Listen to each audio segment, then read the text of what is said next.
A equipe econômica protagonizou uma das maiores trapalhadas deste governo. De quebra, quase arrastou para a mesma vala da crise o Banco Central, ao sugerirem em entrevista coletiva que o aumento do IOF estava alinhado com a política monetária para ajudar a enxugar o crédito e assim abrir espaço para reduzir juros. O Banco Central atuou rápido, demonstrando que era contrário à medida. Gabriel Galípolo, presidente do Banco Central, nunca foi consultado sobre a extensão do IOF ou se era favorável, muito menos sabia que fundos poderiam ser atingidos ou remessas de famílias para o exterior. O mercado começou agitado na sexta-feira, repercutindo um movimento negativo aí dos mercados. De modo geral, a gente teve lá fora, né? Os principais índices operando de forma negativa, com o Dow Jones caindo 0,7% e o Nasdaq caindo pouco mais de 1%. Lá fora, os mercados reagiu a uma recomendação do presidente dos Estados Unidos de tarifas fixas de 50% contra a União Europeia a partir de 1º de junho. E também falas aí contra a Apple, né, falando de uma alíquota de 25% sobre produtos da fabricantes de iPhones. O Ibovespa também tem notícias do campo político para repercutir, né? Quinta teve um anúncio do governo de contenção de gastos, aí o governo anunciou um contingenciamento e bloqueios totalizando 31,3 bilhões, um valor que veio acima da expectativa do mercado, teve uma parte da leitura positiva. O Santander, por exemplo, chegou a falar até que vê a chance real do governo cumprir a meta fiscal em 2025, após essa revisão orçamentária. Por outro lado, outras questões aí pesaram muito mais, né? E teve uma revisão da alta das despesas e também o governo anunciou um aumento de IOF para empresas, previdência privada de alta renda e de câmbio. O aumento de impostos, de maneira geral, mal visto pelo mercado, né, porque sinaliza aí uma solução mais temporária do que estrutural, e gerando essa desconfiança, teve um impacto negativo no Ibovespa e um impacto que seguiu aí nas ADRs das empresas brasileiras negociadas em Nova York, no aftermarket e na sexta cedo também. E o impacto foi tão negativo que o governo acabou revendo parte das medidas anunciadas no final do dia. O governo revogou o aumento da alíquota do IOF, que havia sido anunciada para aplicações de investimento de fundos nacionais no exterior, né? Então, essa alíquota segue aí em zero. Agora, na proposta que havia sido anunciada, esse tributo seria de 3,5%. O ministro Haddad disse que mantém um diálogo constante com o mercado e que houve um ruído em torno das medidas com boatos aí acerca dos juros sobre capital próprio de dividendos e remessas ao exterior, e ele até considerou que essa reação do mercado não foi exagerada, ao contrário do que aconteceu no passado, em que teve uma reação negativa forte do mercado. E o ministro chegou, né, a falar sobre reação exagerada. Ele falou que o governo mantém diálogo constante com o mercado e que não tem nenhum problema em corrigir a rota, se isso for necessário. Não considerei exagerado. Bastante diferente do que aconteceu em dezembro. Né? Em dezembro teve aquela reação exagerada que depois acomodou. Né? Depois que foram explicadas as medidas de novembro, tinha um grande preconceito contra o PL do imposto de renda, que isenta as pessoas que ganham até R$5.000. Teve um grande balbúrdio em torno da coisa, quando foi explicado, atenuou.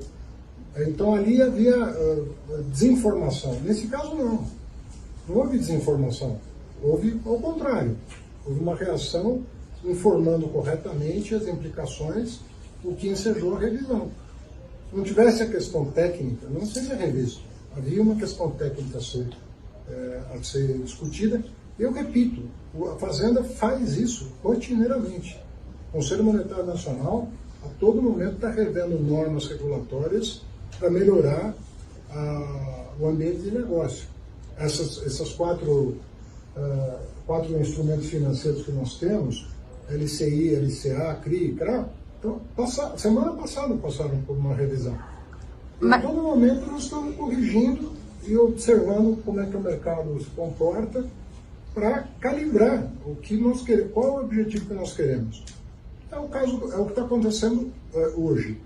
Ocorre que, dada a repercussão, nós tivemos que ser rápidos na revisão, porque, ao contrário das outras decisões que nós tomamos, nós tínhamos tempo para um tempo maior para rever. Esse caso foi detectado, essa questão técnica, a equipe técnica processou e julgou pertinente as objeções. Mas houve um erro, então, ministro? Foi feita a revisão. Esse movimento do governo foi tão mal cronometrado quanto injustificável. A quinta-feira era a oportunidade perfeita para sinalizar aí algum compromisso fiscal. O relatório bimestral de receitas e despesas poderia ter ganhado protagonismo, com um contingenciamento e bloqueio mais robustos, surpreendendo positivamente aí o mercado. Mas não, preferiu-se desviar o foco com uma medida tributária desnecessária e politicamente desastrada. Agora segue em vigor o aumento do IOF, dentre as medidas que o governo havia anunciado. Segue em vigor o aumento do IOF para compras de moeda estrangeira em espécie, que passou de 1,1% para 3,5%, e a elevação das alíquotas para empresas em operações de crédito. Além disso, também tem a criação de uma alíquota de 5% para aportes elevados em planos de previdência complementar. Bem, mesmo com o governo tendo recuado na sexta, logo cedo, no final do dia, o Ibovespa ele abriu em baixa. Apesar de ter arrefecido aí esse movimento de baixa, o Ibovespa voltou a cair a 0,3% a 136,9 mil pontos. Para entender o porquê desse movimento aí do mercado, mesmo com esse recuo do governo, veja o que disse Matheus Spies, que é analista da Empíricos. O anúncio do contingenciamento do bloqueio era um anúncio positivo, sem dúvida, porque por mais que houvesse essa estrutura de crescimento de gastos, um bloqueio bem acima do esperado ia ser bem recebido pelo mercado. Tanto que quando vazou a notícia, o mercado começava a reagir bem. Quando veio, por outro lado, a notícia do IOF, as coisas se inverteram, e é natural que se inverta. O governo não antecipar que o mercado reagiria mal enuncia um amadorismo, de certa forma, em termos de como avalia a recepção de políticas públicas. Isso é um problema grave. Então, o que aconteceu foi que a gente vive com essa máxima de que a pior notícia do governo é sempre a próxima. Lembrou um pouco aquilo que aconteceu no final do ano passado, com o pacote de contingenciamento, aliás, de contenção do crescimento dos gastos públicos, que foi anunciado, deveria ser, ainda que desnutrido, bem recebido pelo mercado, mas foi ofuscado pelo anúncio da proposta de isenção do imposto de renda. E, de novo, não é que não haja mérito numa reforma de imposto de renda, só como foi apresentado naquele momento, naquele contexto, foi mal recebido. Aconteceu de novo isso, pegaram uma notícia que poderia ser boa e ofuscaram ela. E daí, não o suficiente, recuaram, mostrando que de fato havia um mau preparo na recepção dessa notícia pelo mercado. Como aconteceu ali, por exemplo, na questão daquele PIX tributário, você deve se lembrar no começo do ano, quando teve aquela repercussão negativa envolvendo o monitoramento de transações envolvendo o PIX, e o governo recuou na medida porque foi mal recebido. Então, assim, são várias oportunidades que o governo tem para eventualmente apresentar uma boa medida, algo que seja interessante, mas faz errado. E daí vem essa notícia do IOF que soa para o mercado em um momento em que a gente tem implorado por recursos estrangeiros e tem sido beneficiado por fluxo estrangeiro, uma notícia de que teremos agora prejuízo àqueles que mandam dinheiro para fora. Isso é ruim, porque acaba gerando um receio, para além do que o ministro falou hoje na coletiva dele, que eu até entendo que tenha sido uma coletiva que não acrescentou nada, ele parecia até um pouco irritado, talvez porque ele não participou da reunião entre o Lula, Gleisi Hoffmann, Sidônio, Rui Costa, que tomou a decisão por ele de recuar nessa medida, então ele está parecendo meio irritado, não adicionou nada. E não abordou o principal receio, que era, isso aqui tem cheiro de controle de capitais.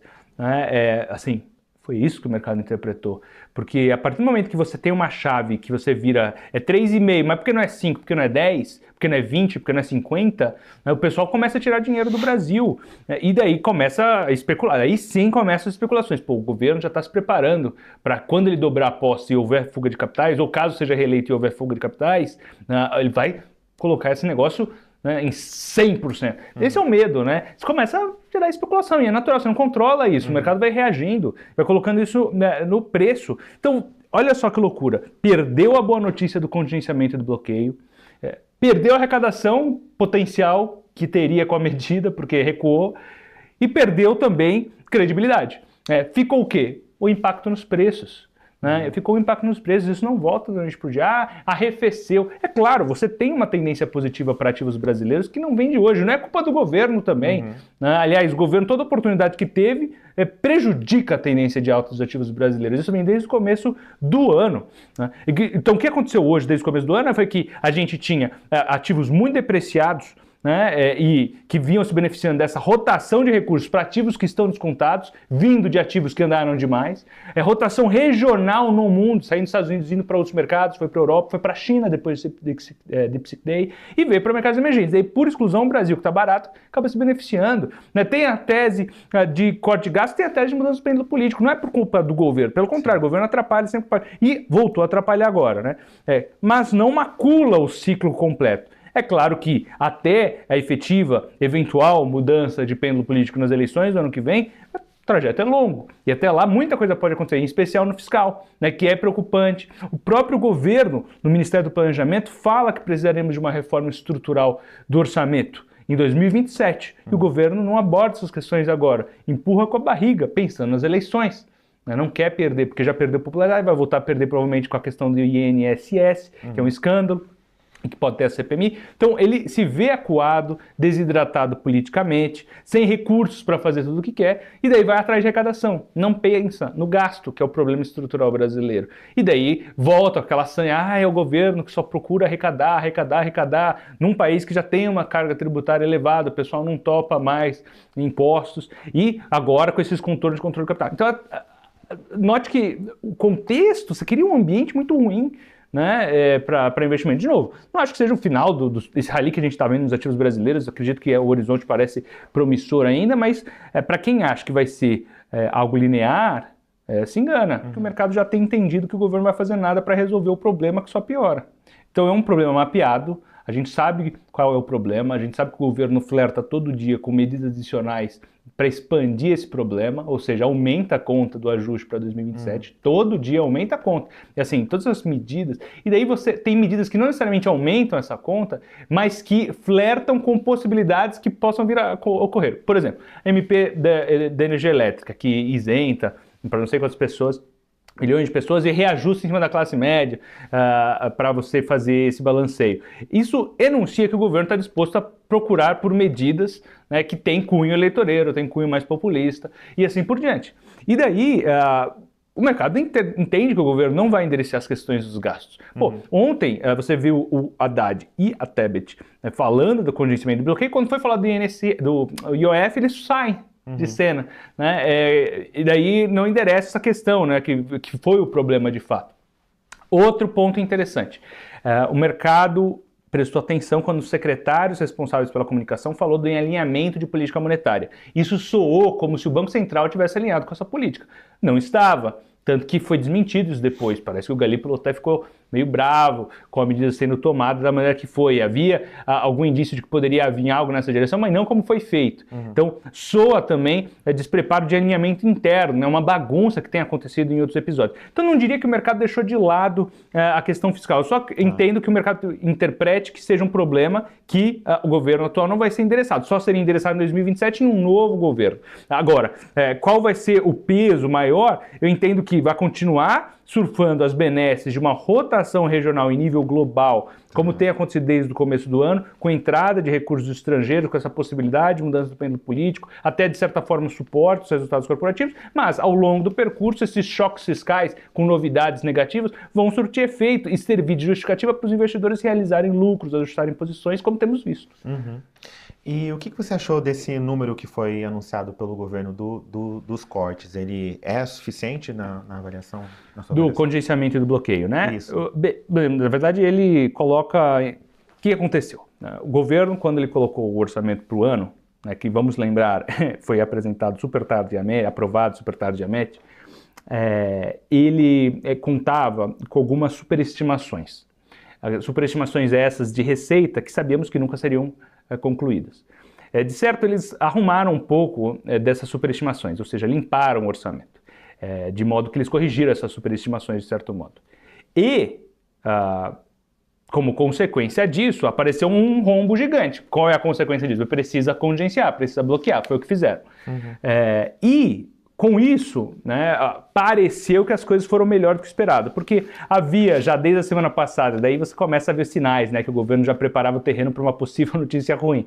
Vinha notícias de que o governo já planejava, vindo do próprio secretário executivo da Fazenda, planejava um contingenciamento, um bloqueio, o mercado esperava algo como 10 bilhões, daí mais recentemente, notícias envolvendo receitas extraordinárias de leilão de petróleo fizeram com que o mercado temesse números abaixo de 10 bi, daí veio o número de 30 bi. Mas porque fizeram essa limpeza e que demandou uma contrapartida de bloqueios e contingenciamentos, que não podem necessariamente ser, que é impedido de ser revisto. A gente viu isso no ano passado. O governo reviu o contingenciamento e bloqueios que já haviam sido feitos. O Haddad, inclusive, falou, né, que pode rever, né? Pode, ele fez isso no ano passado e frustrou de novo o mercado. Ele pode voltar a fazê-lo em 2025 sem problema nenhum, entendeu? Agora, foi um número que poderia ser uma boa notícia, só que foi ofuscado. Infelizmente foi ofuscado. E que agora, por conta do contexto que foi apresentado, não significa nada.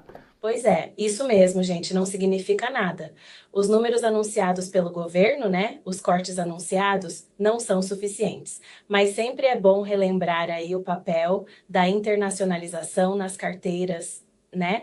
O anúncio das mudanças no IOF funcionou como um gatilho imediato para picos de estresse nos negócios futuros. Mesmo revertida horas depois, conseguiu causar estrago imediato.